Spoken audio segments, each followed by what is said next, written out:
everybody. Welcome to the Multifamily Legacy Podcast. I'm your host, Corey Peterson. I have got a show for you today, my friends. I have my great friend, Rondi Lambeth of Fortress Credit Repair. He's been in the credit repair business, making pieces of coal turn into diamonds with their credit for the past 11 years. And more importantly, he's been investing in real estate for 29 years. Right, he has a wealth of information.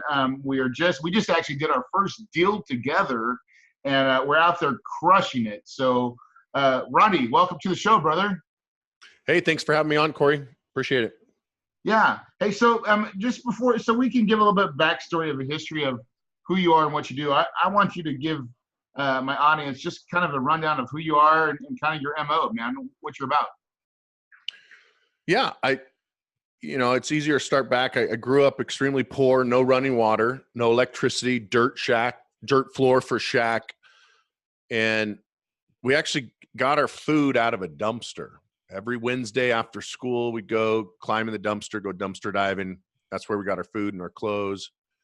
So I left home when I was 15 and learned very quickly from my mentors. I went to work for a funeral home owner.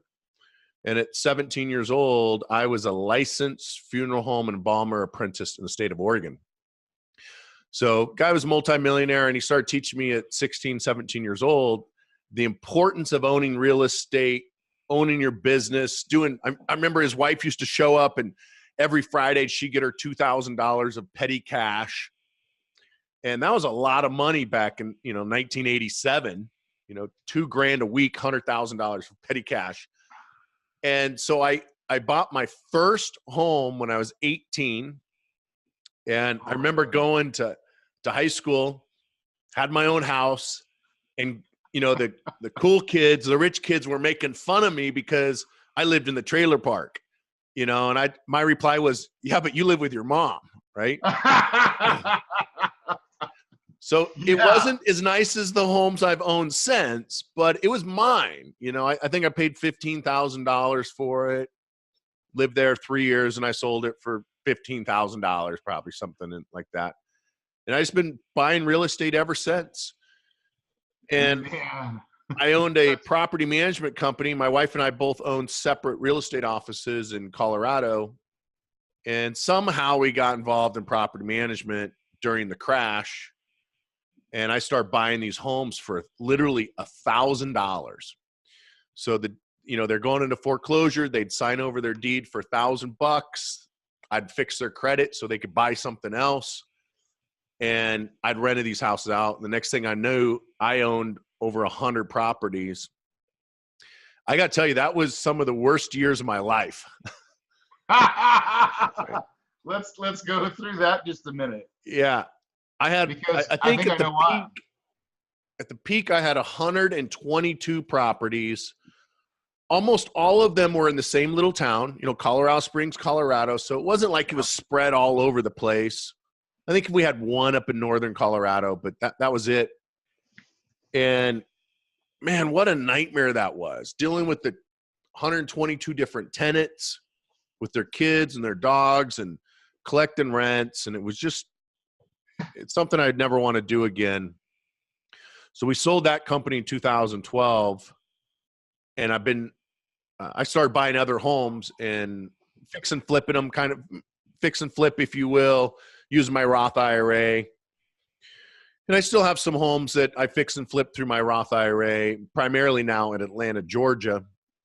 We have a contract with the U.S. government where we get first pick of all FHA foreclosures. We pick the best ones, and then we fix and flip them. But I didn't want to do that grind anymore. And that's why I started researching and learning about multifamily apartment complexes. So that's what I'm focusing on now, is I make my money in the credit repair, and then I invest about 70% of it in multifamily and other things. Dude, you just hit on like my favorite hot button, which is the hustle and grind is real. Like when you're doing single family fix and flip stuff, right? I mean, or even single family buy and hold, like that's a pain in the ass, man. It really is. It's a lot of work. You've got all those different, yards to mow, to take care of all these different tenants. They're in multiple locations. It really is a lot of work, right? It's heavy. Even if you have a management company doing all that, like they want to charge you an exuberant amount of management fee, which siphons off your profit. And at the end of the day, like we just bought a 152 unit apartment complex, and Yeah. like, are we doing? How much work do we put into that? Like, I haven't even seen it yet. I I do plan on going down there though next month and checking it out. But isn't that the cool? I mean, that's the cool thing about when I say apartments. Like, man, it's so much simpler. You don't realize that it's the bigger deals you do. It's simpler to get money. It's simpler to get to raise capital. Actually, it's easier to raise capital. And I want to talk to you about that because you actually raised a lot of money for this deal. And really, that's what I tapped on you for. I was like, hey, Rondi, you got a network. You've fixed everybody's credit. Let's see if we can go raise some capital. And I mean, you came home in spades, bro. Yeah, it was a lot of fun, and I think on Saturday on the next deal, I've already supposedly I got verbal commitments to over $1 million just from Saturday's phone call. So I'm super excited about the next deal. But it's a lot easier to explain it than a single family deal. And this Saturday, I was at my grandson's birthday party, and my daughter just moved into this thing. And, I always get that itch to buy these single family homes because I got enough money I can pay cash for them. I don't have to do the loan. And I was running the numbers in my head. And if I just invested that money with you, not as a sponsor, but just as a passive investor, Right. I was $300,000 ahead in 5 years versus going and paying cash for 3 rental properties. And I was telling my wife, I'm like, I don't know why anyone would do single family. I mean, it's sexy, right? You can go in there and paint it and landscape it. It's sexy, but I don't care about sex anymore. I'm lazy. I don't want to do all that work, right? I'd rather go fly my airplane or go scuba diving or something. And that's the reality. So like, I was just looking at one of your posts, right? You're like, hey, I bought this pool. It came with 152 units with it. Yeah. Right. Did. It made me smile, but I was like thinking about, and as I was reading through some of the comments, right? So it's like, people don't understand. Like, they're like, oh, 12%. Like, because on that deal, we paid 12%, a 6% pref, and then another 6% annualized at the end. It's going to make a total return to our investors of 12%, right? And like 12% annualized year over year over year over year, 5 years in a row, that's a hell of a return, dude. Like, for people that are in like their IRA money, that lazy money, that's a good return. And then some people are like, well, I got to have 20. Like, there was a comment, I think maybe you even put the comment of like, yeah, some people say, oh, I got to have 20%. And meanwhile, they don't find anything. Right. Yeah. And people literally tell me that they got to have 20%. And somebody commented, sent me a message. She's like, I can get you 12%. I mean, I can get you 25% on my deal. Why would I go with you for 12? And I said, hey, that's cool. Send me your deal. I want to look at it. It was in the freaking war zone in Detroit, like burning down buildings and carrying guns to collect rent. You got to show up in a SWAT mobile with body armor and AR-15s to collect rent. And I told the dude, I'm like, I'm not interested in the war zone, man. I want to somewhere I can go that's clean, safe, and get 12% year after year and sleep like a baby at night and just not even worry about it, right? I mean, let's think about this too. Like, when raising capital, because I think raising capital is always a good subject for everybody that's listening. And you just did that, and you're actually raising more for our next deal. But like, when you're selling a fixed return of 6% pref and a 6%, and usually that's all our investors will ever make is 12%. Do you feel like that's hard or not? No, I don't It's think it's different. hard at I know all. it's different, right? But I it's not think, hard. I think the difference for me is it's new for me in multifamily. And Yeah. and people know me as the credit repair guy and the tax guy and the financial coach and TV show and radio show guy. The, I've never talked about the real estate side. And so they're a little hesitant, but once I show them the flyer and I show them the property and I go over the prospectus and I break it all down, some of these guys are like, well, can I give you more money? I got a lot of money. And I think going forward, we'll funded the last deal. We're going to fund this next deal. I think going forward, I'm just going to send text message and say, hey, I got another one. How much you want to invest this time? Same deal as the last time. And I think I'll literally send over the wire instructions and it'll be done. Yep. But it's not hard, but it is time consuming, especially since we can't just, we live in this society of social media and where we can just go make a post and blow things up, right? Well, we can't really do that with raising SEC, money for these private deals. Right. So it's we can't just say post our deal. We have to have relationships and financial, like accredited investors and non-accredited, like there's rules, right? Yeah. And that's what people don't get, because the AIs get it. Anybody's done private money before, they get it. But now, hold on. What is an AI? Because I know people, what the hell is an AI? Oh, accredited investors. Yes. So the accredited investors get it. The sophisticated investors get it. But the other people don't. And they're like, well, can I just give you $1,000? Or, I talked to my family this weekend because I really want to help people. I'm bringing my employees in on it, and I'm bringing some of my family. And I was talking to my brother, and he's like, I don't have any money. I said, come up with $1,000. And then he's like, well, how much am I going to make? And I said, well, based on our other stuff, you'll make $600. He's like, that's it? I'm like, dude, you only gave me $1,000. He's like, oh, that's just not worth it. I'll just spend it on beer. I'm like, whatever. Right.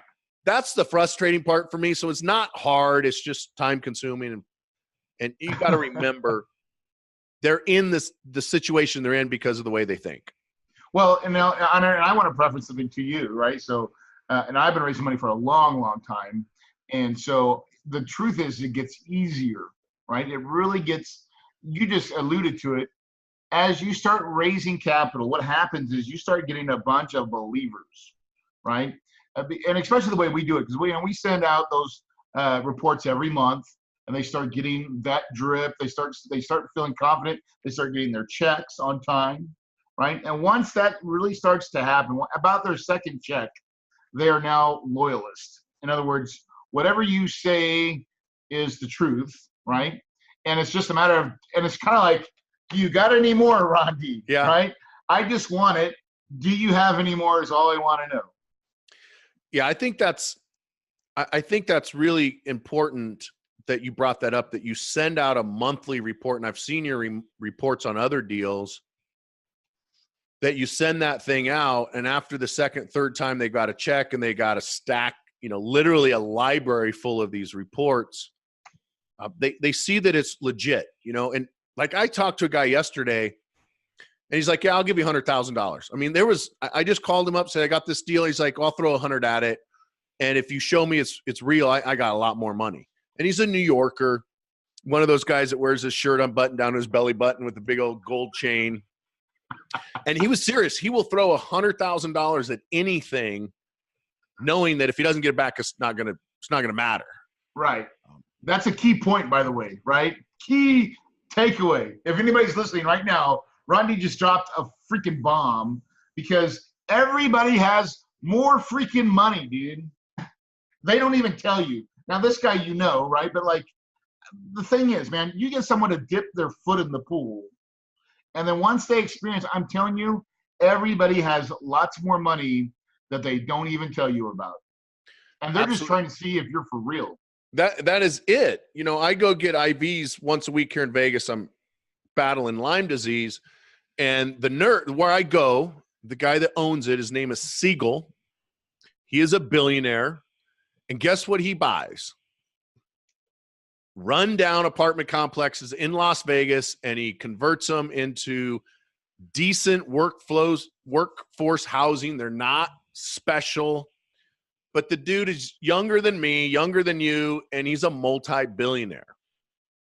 So I was talking with him last night about investing, but the nurse, she's 25 years old and has over $400,000 in her Roth IRA. She's 25. But yes, her family had money and they started doing the Roth IRA when she was little, and they put apartments or eightplexes and duplexes and stuff. So, but she's 25 years old and you would never know that, but she's now looking at it and she's serious about investing. And she's the one that brought it up in front of this billionaire. So you just never know how much money people have and who they know.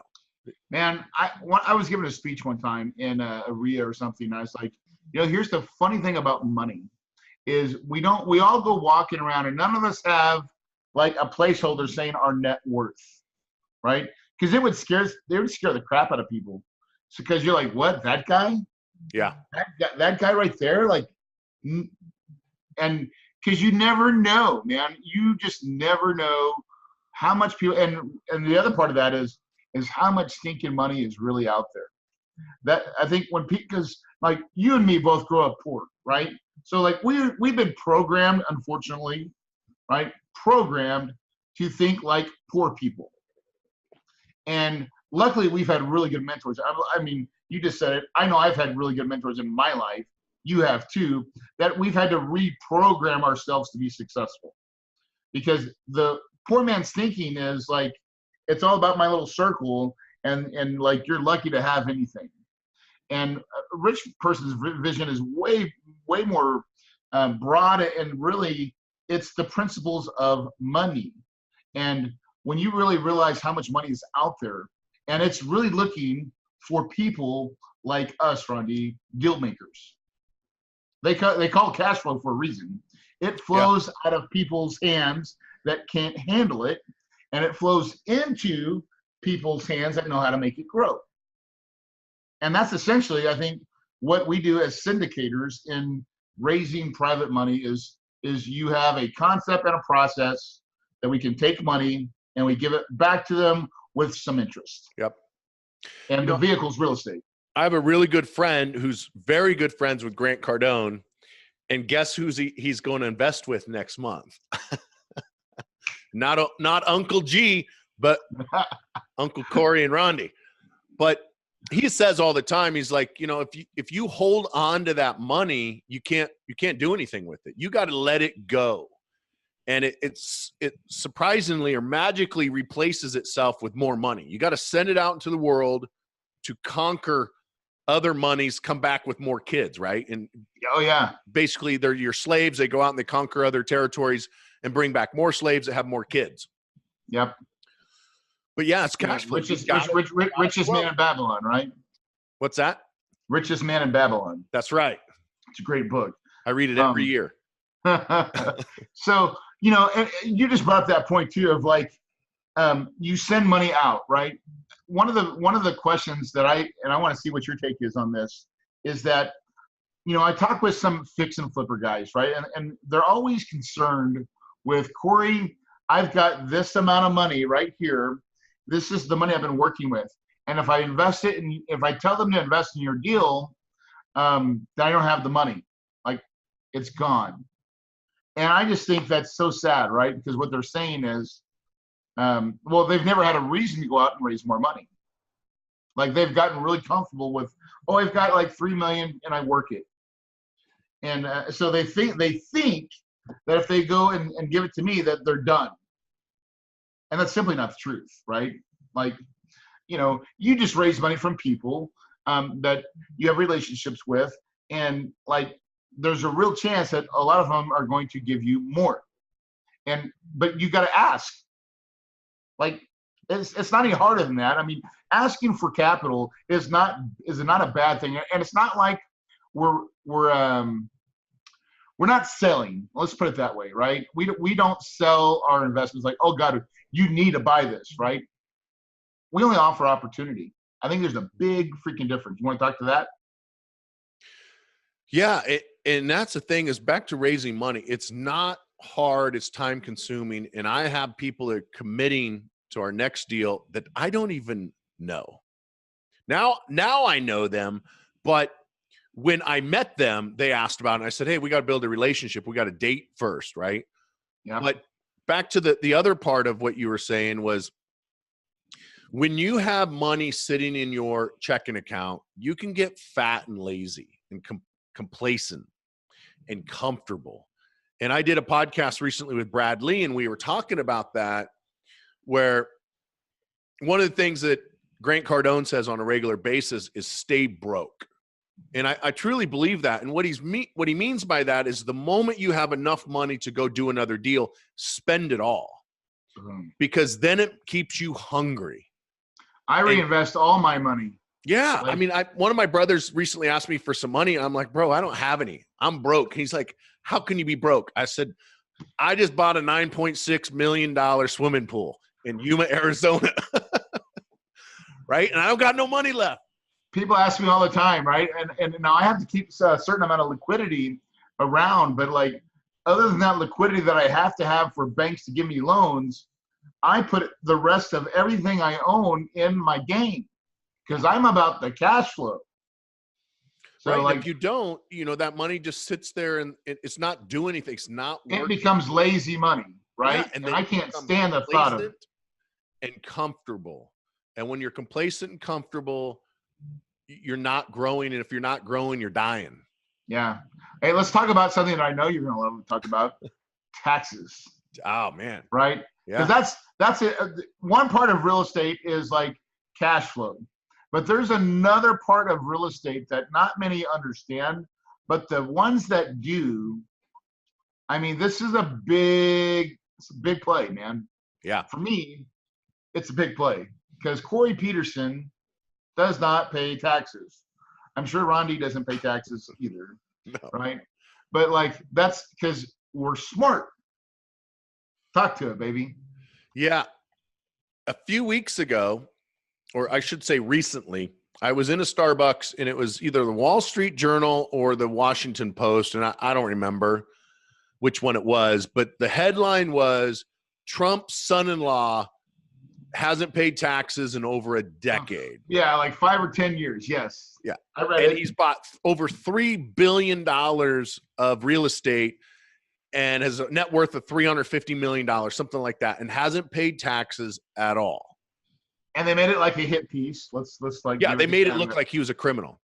Yeah. Because that sells papers.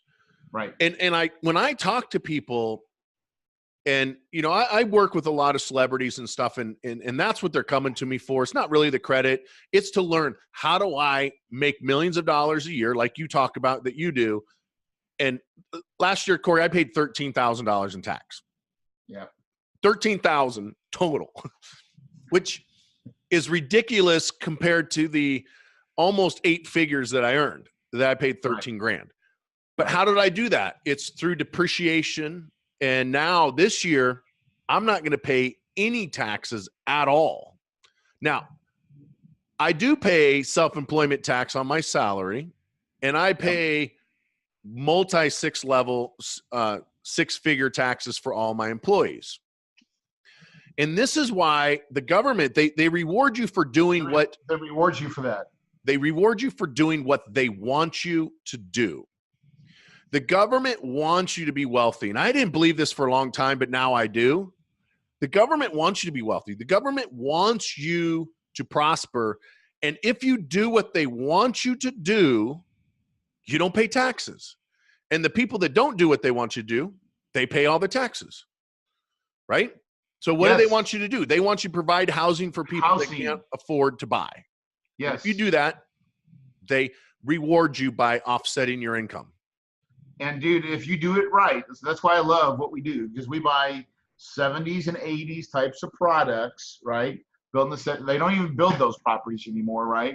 And you can take those types of deals. Now, it's not Section 8. I don't like personally do Section 8. I like open market, call it workforce housing, right? And provide clean, affordable living.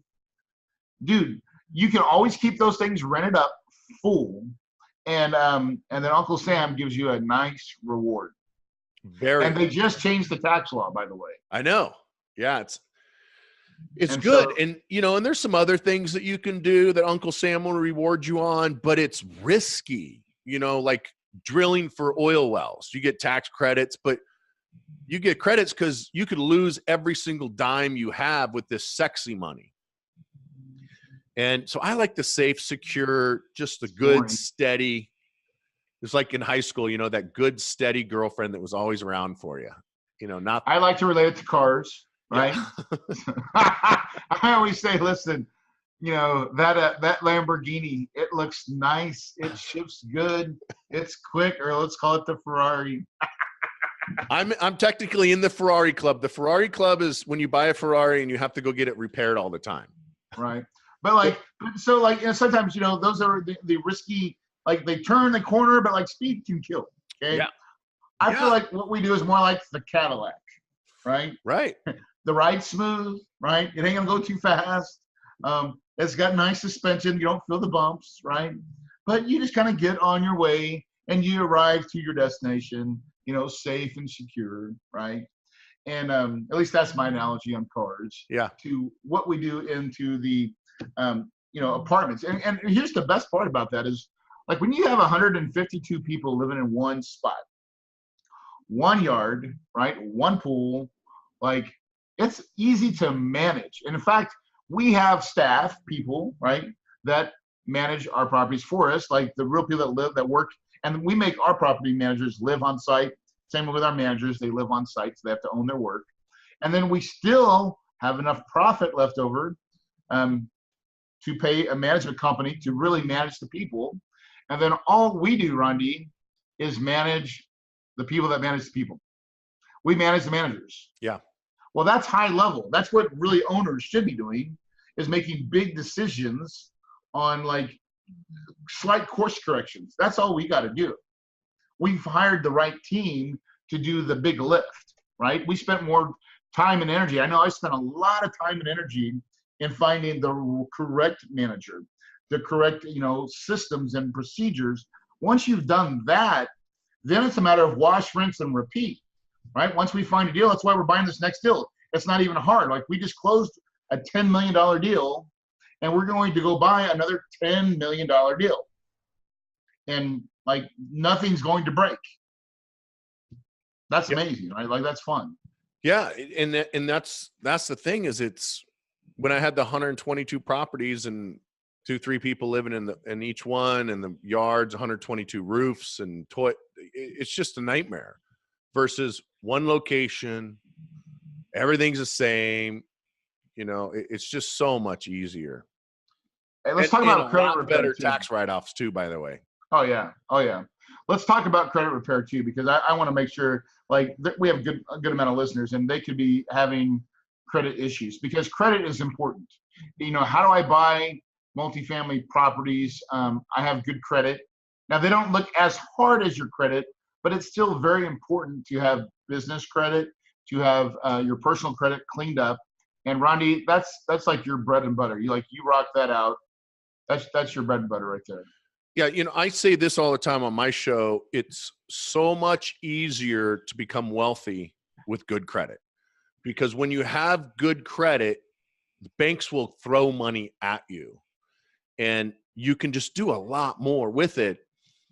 And, there's people out there that say, never buy a house, always rent, save all your money until you can put, $100,000 on an apartment complex. And I don't necessarily agree with that. I think you should start out and start buying single family home, live in it, flip it, exchange, kind of like the Monopoly thing, buy 4 houses and trade in, right?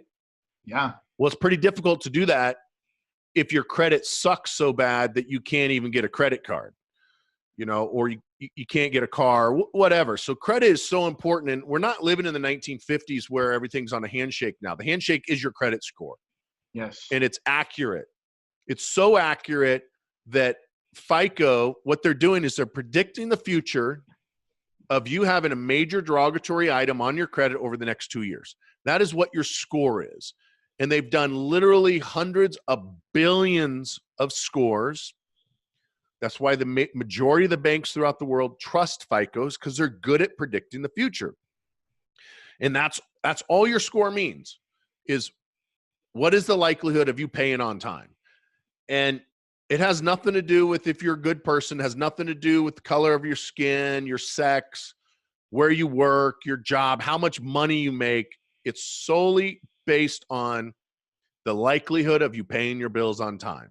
What's your risk, right? What's the risk? And when I talk about this, if you write down 300 to 850, so if you're listening to this and you're not in a car, write down 300 to 850. That's the FICO score model, or the FICO range, 300 to 850.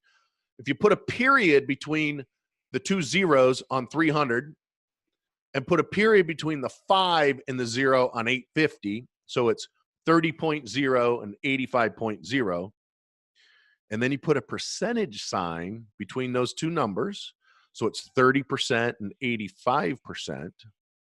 That's how the banks look at you. If you have a 300 credit score, there's a 30% chance you're going to pay them. If you have an 850 credit score, there's an 85% chance you're going to pay. And if you think about it that way versus just an arbitrary number, that's what the banks are looking at. They want a 74% or higher chance of being paid back. Dude, that's great, dude. That is money. Yeah, that's what it means. Now, is that exact science? No. I am trained by FICO. I'm a FICO certified credit professional. But is it legit? I mean, is it in common man's terms? No, but right? it's fairly accurate. Right? I mean, think about it now. If you got a 660 versus someone's got a 740, who are you going to loan the money to? And then it's not even the money. 70% of all employers will check your credit prior to offering you a job. It is everything now, right? Like your credit is everything. Your car insurance. You know, and what people don't realize is how much we're paying for insurance on these apartment complexes, which is hundreds of thousands of dollars. They're pulling your credit. They're going to look at it and they're going to base your premiums on your credit score. And your insurance company actually, on your car loans or your car insurance, they actually pull your credit twice a year. Life insurance, they pull it. Health insurance, they pull it. The employers will pull it. And employers, they don't know how to read credit. So they get, you know, one kid's got a 400 credit score, one's got 800. Well, they know 800 is better, so that's who gets the job. Right. Even though maybe it's not the kid's fault that he's got a 400. He just never got into debt. He just had an old medical collection. But they don't know how to read credit reports. They just look at scores. So it impacts every single aspect of our life. Yeah. What do you say? Like when you, because like when you don't need money, that's when everybody wants to throw it at you, right? And when you desperately need money, no one wants to give it to you. And so, I mean, that's my average, right? Yeah, so, think about it. That, you know, when I explain this to people and they're like, "Oh, my credit score is not that bad. It's a 620." Well, that's horrible. Yeah, because nothing opens up till you hit 700. Yeah, and they're like, "Well, I don't need it right now. I pay cash for everything." Well, that's great. What happens when your car gets, you know, rear-ended by a drunk driver, uninsured driver? You know, it happens 100 times a day here in Las Vegas. What are you going to do then? You know, that your beater just got trashed. You know, but credit is so important in today's society, and it literally tells the banks what kind of person you are and how you're going to take care of your future bills and and then go back to the other side on it with our property management company. Yep. Pulling credit, you know, on all the tenants, right? The good news to all of this is, regardless of what's on your credit file, whether it's a bankruptcy, a judgment, a tax lien, a repossession, a charge-off, collection, late payment, anything can be removed from the credit report. Anything can be removed. It's just whether or not you want to have it removed. And some people with the 620 credit score, they're like, I don't need it. I pay cash. Well, you can't get fire insurance when your house is on fire. Right. You can't get car insurance after someone totaled your car. You need to have good credit, so when you don't need it, the banks throw money. I literally get checks in the mail almost every single day, Corey, offering me money. 0% for 18 months. I got one today. It was 0%, 18 months, up to $30,000. Just sign my name and send it in. They send me $30,000 almost every single day because I have great credit and cash flow and all that stuff. But it's important because if you really want to become wealthy faster than the slow way, credit is a key part of that. Well, the more I get in debt, I like Robert, or who am I thinking of? Dave Ramsey. Yep. Model per se for my personal life. I want to try to stay out of personal debt as much as possible. But for my business, for my company, man, the more I get in debt, the more I make. Now, it's still a double-edged sword. Most people do not understand about leverage and the importance. Some people really, truly over-leverage to the point where they have a house of cards, right? And we buy properties based on cash flow. And so the real story for that I tell is when I first started in real estate in 2005, I was buying rental properties in Tulsa, Oklahoma. And then I ran out of money. My first problem was I ran out of money. Didn't know how to raise private money like I do now. And I created, so I got as a financial advisor. Well, then the market crashed. And guess what? I still own my Tulsa properties because they cash flow. And cash flow is what makes it work, right? And so like, I look into that thing. It's like, so in my personal life, try to stay out of debt. Most of my stuff is paid for. Actually, some of my cars are not, but like, credit card debt, we just pay off our credit cards. We use our credit cards like a tool, right? And now it's about points, right? It's like, how many points can I get? Because they give you money for free if you use their card. Yeah. So. Yeah, I like Dave as far as your personal. I don't agree with anything whatsoever when he opens his mouth about credit. Yeah. Because anything he says about credit, just do the opposite. It's right? bad. It's bad. Yeah, it's not bad. It's necessary. It's his audience of people that he's talking to. He's talking to creditaholics. And that would be like going to AA and them saying, well, it's okay to have, beer here and there. No, they say you can't have beer at all anymore because you're an alcoholic. And he's talking to creditaholics. And that's why he says no credit. Exactly. Now everybody picks that up and says, oh, well, but you got to understand, always like the lens of what you look at through things, right? So you got to be real cognitive of what is the audience that the person, because when they're out there like doing a show, he's doing a show for money. Yeah. That's how he makes his. Can you imagine if he would have leveraged his $5 million house and got a loan on it? I mean, it's all public record, right? I mean, it would just completely destroy his business. So he's got to live the lifestyle that he talks. Now, I do the same thing. I have zero debt that someone else does not pay for. Now, is there a loan on, some of my cars? Yeah, but I don't pay the payment. My companies pay the payment. Yes. Right? And I know you got a loan on the truck, but you're not paying the payment on that. My company is. Your company's paying it, right? My business. Same thing with my airplane. I don't make the payment. The company pays for the airplane. And so I think in your personal life, especially with credit cards, you pay them off in full every month. On the business side, you leverage it responsibly, and it's all based on cash flow. So when the market corrects, it doesn't matter. You saw that post today where the the guy's like, oh, the market's gonna crash. Yeah, and it's extremely dangerous to buy apartments. And he's like, people here in California there are the foreclosure left and right. I'm like, yeah, because you're in California.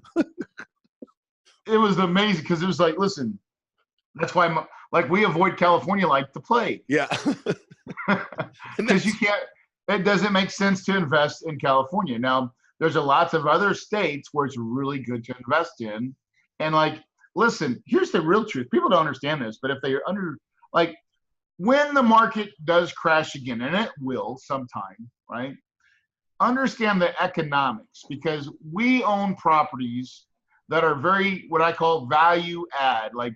It is not the Taj Mahal. They're workforce housing. They're clean. They're affordable, and they're nice. And we have A-class property management, right? In a C-class building. And so if you ever got squeezed, if the market got squeezed and you're a renter, because renters are renters, whether they're renting at the Taj Mahal or my workforce housing. And when the market gets bad, you are going to get out of your lease out of the Taj Mahal, because that's a lot of money. And you're like, ooh, I can go rent and you're going to be coming to my place, my affordable housing. And guess what I'm going to do? Because I have so much demand, I'm going to raise my rents.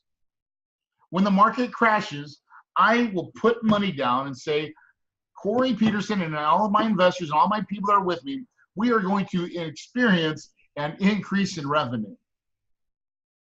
Absolutely. That's the thing, is they move out of the $2,000 a month Taj Mahal that's got the beautiful water slides and the saunas and all that other garbage, which is really cool, right?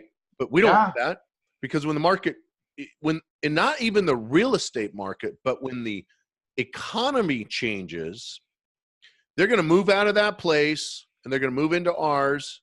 And they might move out of two of those places and move into ours and split the rent, right? Yeah. And it's still cheaper. It's still value. And we can probably say, oh gosh, there's a $25 bump that we can get because we have so much demand at our property. Yeah.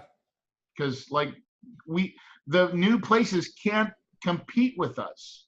We are so much cheaper because, and listen, when you're built in the 70s and the 80s, I mean, let's face it, you can't build a property like ours for what we paid for it.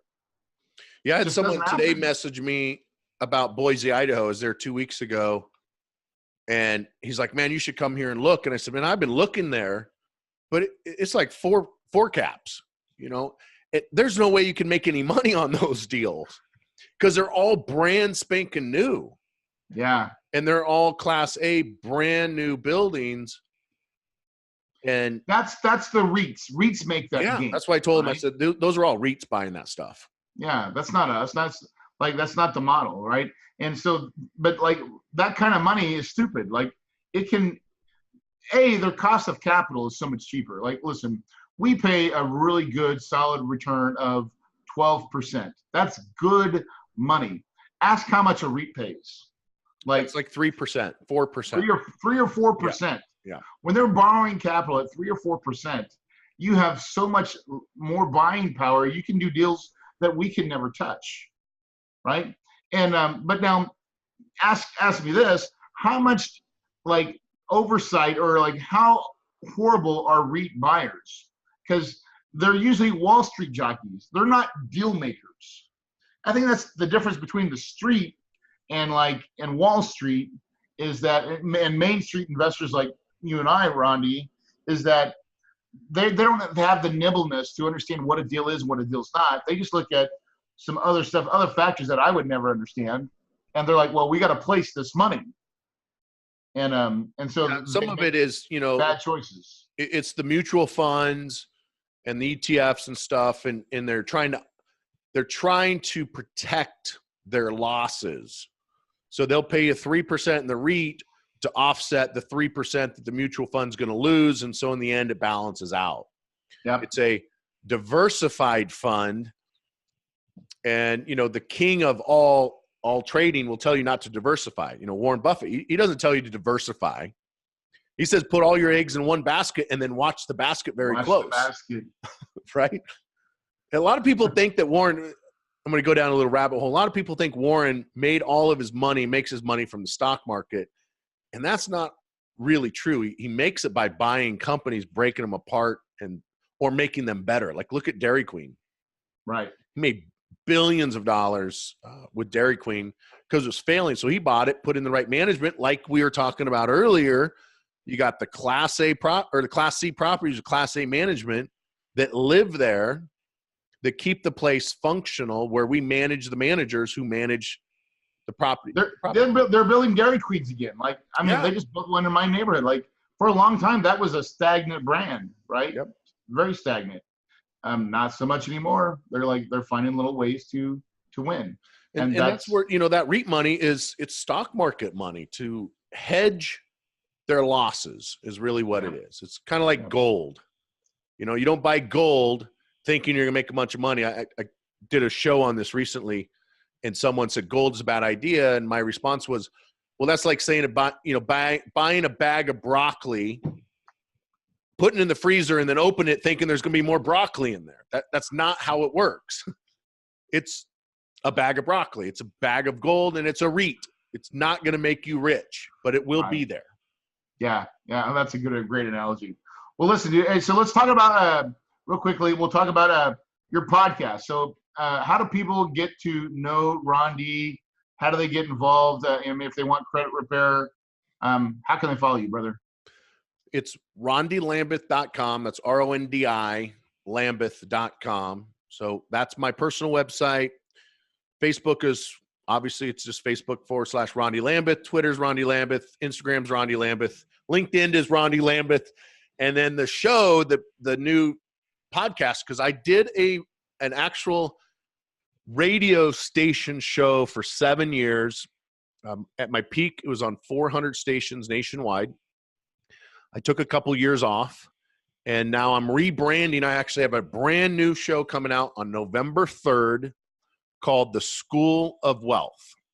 Yes. And the show is all about creating generational wealth, increasing your credit score, decreasing your waistline, and increasing your sex life with your spouse to make your marriage better, right? So we got the whole thing. And you just said it all, dude. Yeah, I've already done 5 episodes. It's pre-recorded. Next month, I have a multi-billionaire, one of the original founders of Microsoft. He's going to be on the show. And I got some really cool people lined up. And it's not about me. I'm going to talk about the credit side of it.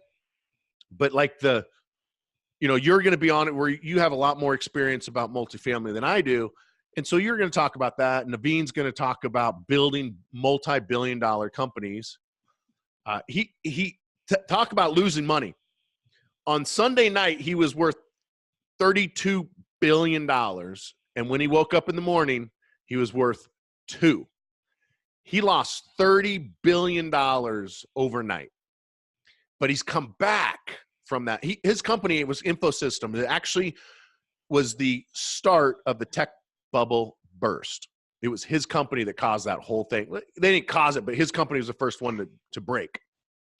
But that's what the show's about. It's the School of Wealth. If you go anywhere on social media, it's just Rondi Lambeth. I'm not very hard to find. If you put in my name on Google, it's pretty easy to find me. Samoa Fair, Rondi is everywhere. Yes. Yeah. Cool, brother. Well, listen, man. So, dude, I want to take the time to say thank you for coming on my show. I know you got a lot of things to do, and for you to share your time with us is important. And, as anybody that's listening and watching this podcast, as I always say, there's lots of ways to make money, but real estate seems to make the most sense. You can get tax benefits. You can, there's just so many ways to make money in this game. And truly, I believe it's in the multifamily space. But also, I want to give you this send-off is the power of your mind. I truly, truly believe that no matter where you start, if you're dumpster diving to go get clothes and food like Rondi, right? Yep. And that's a real story. You grew up on the farm like Corey Peterson, broke and poor, or you come from, that's extreme, right?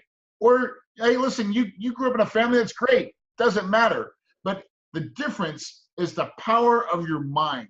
What's in between these 2 ears and what you tell yourself daily, I promise you will be the difference. Because I believe when you believe it, you can achieve it, and your paradise is possible.